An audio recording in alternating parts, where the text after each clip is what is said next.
In today's video, I am going to teach you how to create abandoned cart email flows in Klaviyo. Start by opening your Klaviyo dashboard.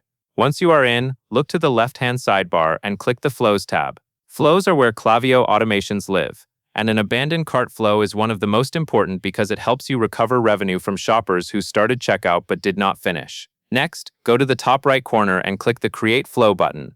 A template library will open, which saves you time by giving you a proven structure. In the search bar, type Abandoned Cart.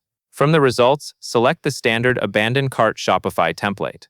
This template is designed to work with Shopify checkout behavior, so it is a solid default choice if you are using that integration. In the pop-up, click Create Flow to add it to your account. Now you will see your flow canvas.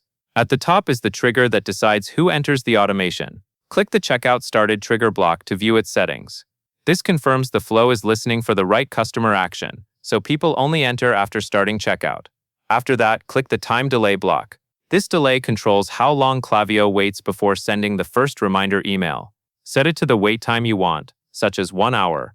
A shorter delay can catch customers while intent is still high, but you still want to give them enough time to complete checkout on their own. Next, select the email icon in the flow to open the email editor. Click Edit so you can customize the subject line and message. Keep your copy clear and helpful and make sure it matches your brand voice. While you are in the preview, check that the Return to Cart button is present. This button is key because it takes the shopper back to their cart or checkout with as little friction as possible.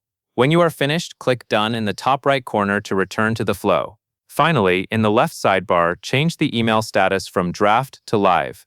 To save and apply that change, click Update Action Statuses in the top right, and that is all there is to it.